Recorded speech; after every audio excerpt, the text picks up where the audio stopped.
Pwede ding paganto, o di ba? Paganyan, paganyan, o paganyan. So yun guys, testing, kabit na natin yung can tool holder natin, no. Kaya papakita ko sa inyo. Ito munang TE37.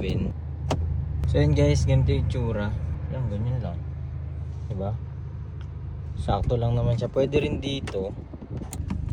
Yan, pwede rin dyan. Mas preferred nyo yung nakaharap. So guys, yan, nakabit ko na. Fit na fit naman, no? Pwede ding paganto, o diba? Paganyan, paganyan, o paganyan.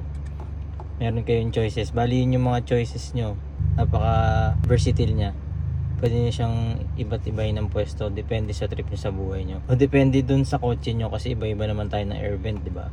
Basta sakto siya. Kung gaano gumagana yung can tool na air dispenser sa inyo, ganoon lang din siya. Mas pa nga siya kasi nga pwede sa paharap. Hindi mo na kailangan bumili ng isa pang paharap, yung tatlong ngipin. Sobrang daming choices dyan, kayo nang bahala. Iba-ibang kulay pa. So yun lang, maraming salamat.